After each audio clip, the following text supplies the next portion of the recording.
Hi everyone, welcome to a new video where we are going to discuss about UiPath queue. So, what are queue? Like queue, as we all know, it's a first in first out data structure like we have been using in our different programming languages. It's a similar concept here in UiPath as well. So, most of the UiPath developers or UiPath peoples, professionals are using REFramewrok to automate their daily use cases or different processes.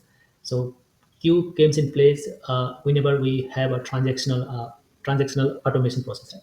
So what I mean by transactional is like I have a set of steps that I have to follow for each of the process or each of the transaction. I would say if I have a set of steps to follow for all of those coming process or coming transaction, uh, in that scenario we can use our RE framework transactional flow, and those coming transactions are stored in the queue, which is in the UiPath orchestrator. So in if you create an RE framework, if you use a RE framework template, you'll see this screen on your UiPath studio. And inside this get transaction data, so we are retrieving UiPath queue transaction inside here. Right? And once I open this workflow, you will see an activity that is extracting data from the transaction, from the queue transaction. So this get transaction item is actually retrieving data from queue in our orchestrator. So to put data in orchestrator, we use something called a dispatcher. Dispatcher is again the RE framework that we use generally to read data, to prepare data for the performer to process. And the performer is a same RE framework automation bot that reads data from queue and perform actions over that data in a different system. So I'll show you how we create a queue in Orchestrator. So we go to UiPath Orchestrator, and once we log into our tenant, we select a shared folder or whatever folder we want to work on, and we click on queue. So once we are on this screen, I have one queue already created. We click add queue item and click create new item. So we'll give a name here, test2, and we can enforce any unique references. This one is to make sure that we are not processing same data over and over again. So that is for this enforcing unique reference. And let's suppose we have encountered any system exception. We want our bot to retry that transaction or retry that data once more or two times more. So that we can do by this auto retry. We click failed items or we click abandoned item also we can retry, and we give how much number of times we want to retry our transaction. So other than that, these are the once the queue is completed. So how many days, or how many times you want to keep that queue in the orchestrator database. So this is the queue retention duration for the you want to delete them or you want to archive them. These action can be performed, and these are the specific queue data, like queue details we can say. So if like I'm passing a name, and then I want to store the data related to that person, like suppose age, his work, his address, or something like that. In that case, the queue data, specific data came in handy. And if we want to get some output data once that transaction is processed, we want some output result to store on the queue, that transaction of the queue that we are processing. Those data will came to output data, and these are the analytics data. So I already have created one queue here, test one. So as you can see, there is no transaction inside it. So now I'm going to show you how we can put a transaction or a data inside our queue using UiPath Studio. So for that, I have created this sequence.yml. This is just for example to show you guys. So and I have one file, data file that I will use. This is a CSV file, simple CSV file with these details regarding some people. These are random people I generated using ChatGPT. So I will put these data in my transaction set. Now in my studio, then I read that as a read CSV. This will store as a data table, and then for each row, I'm reading each row details and I'm putting to the transaction. I can add bulk data using the bulk add queue items, but I want to keep a unique reference for each of my transaction. So this is reference. This, like I said, this can be set to unique, or we can leave it as it is. If we set the queue here as a unique reference, then we must pass a unique value here. So you cannot repeat one value every time here. So in the transaction information, that is going to be a specific data in here. This one, how do we store that data? So we have this name, age, gender, address for each row we are reading and passing through here. That's it. We can output that data, but I don't want to output. I just want to put some data in my queue. So I will run this YAML file, and when this is finished, we will see my queue is populated with the details that we are passing in. So currently I'm passing 10 details about some person, and we'll see how that goes into it. So as you see, our sequence is already completed. I have an framework computer education. Now let us go to the orchestrator and see how many transactions are added. Yeah. So there are 10 transactions we have added here. As you can see, all these transactions we just added now. If I expand these ones and check view details, so here is my transaction. Here is my specific data I have added. So we have not added output data yet, nothing at output data, nothing at analytics data.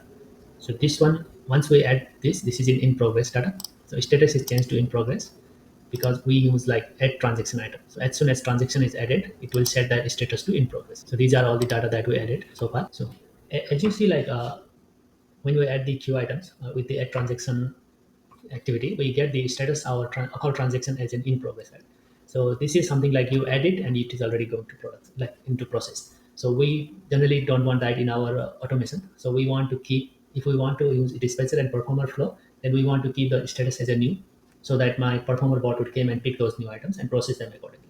So to do that, I have created one more queue test2 here, and now I'm going to insert the same data in the queue test2 using a different activity called add queue items.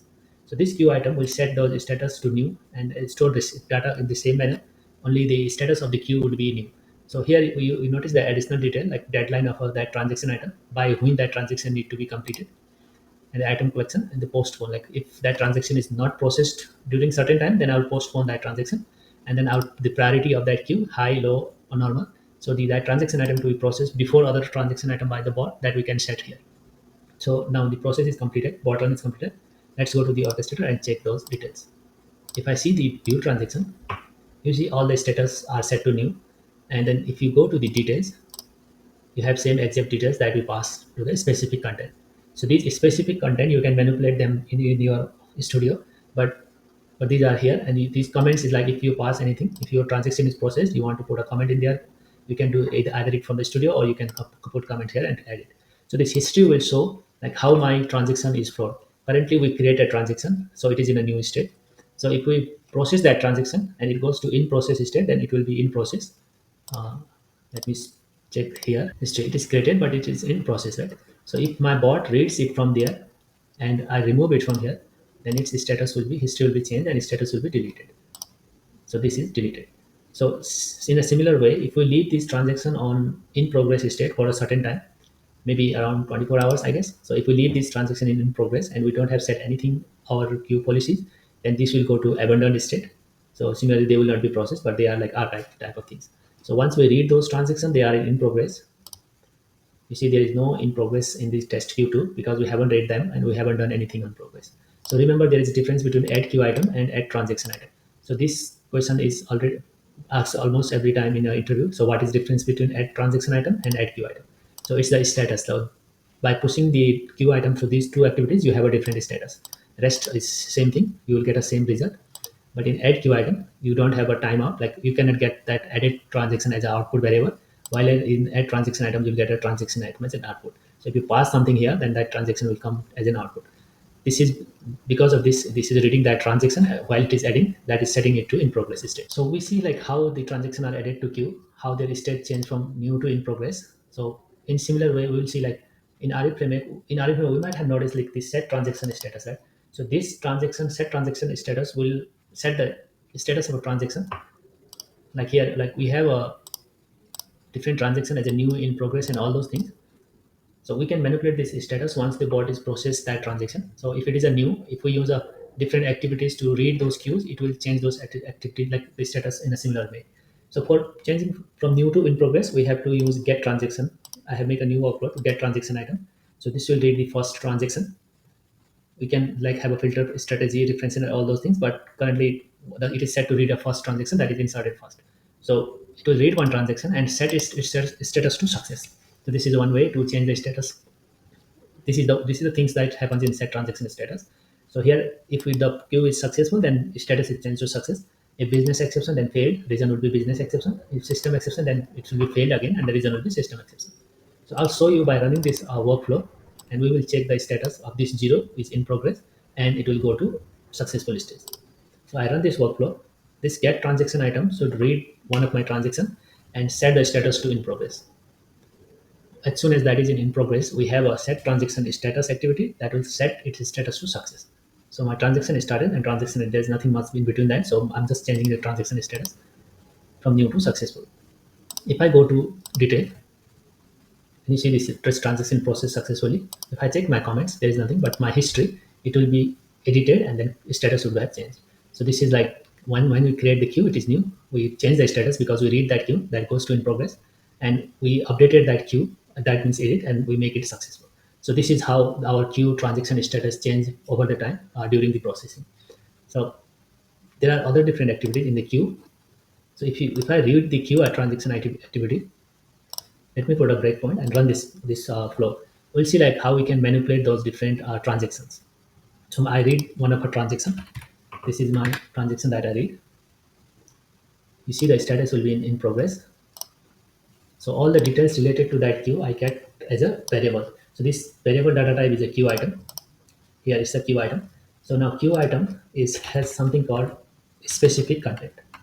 This is the content that we put about our transaction: name, age, gender, address.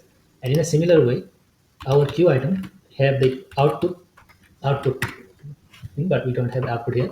So we can add the output variable in a similar way that we did and add queue items. So if you go to properties here, we see item collection. This is one thing. And if we go to our set transaction status, we have an output property here. Let me show you. This is analytics property and output property. It's in the similar way. We can add here items, what we want to add, and then we can give the value to that item. So I want to say processed to job. I'll save it. So this will keep that one as in an output variable. So now I'll change the status. It's done. Okay. There is some error, but we will see that. So now the sequence is changed in between. That's why the error is coming. So if you go here, it will be processed. It's still in progress state.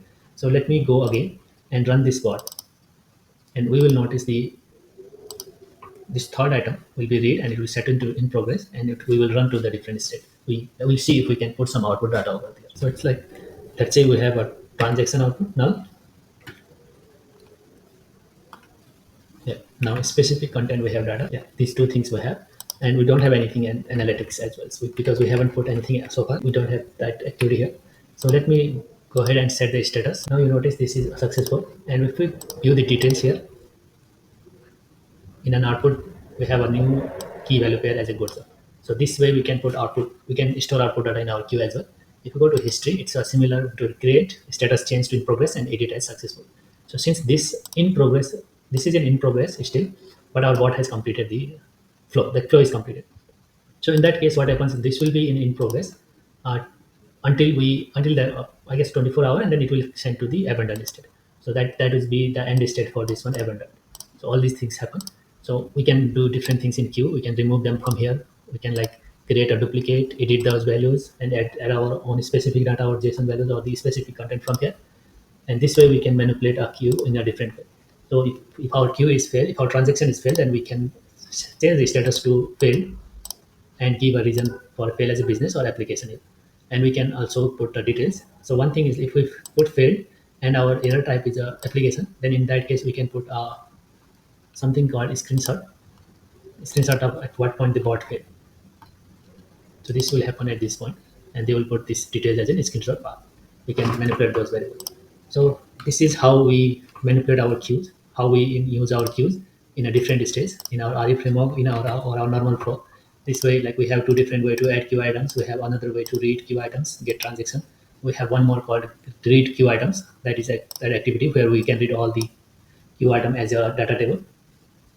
This get queue items. This will read all the queue items as a data table, and that is how we can like filter up new in progress on all those steps, whichever stores we want to read, and then that will be as a queue item as a data table.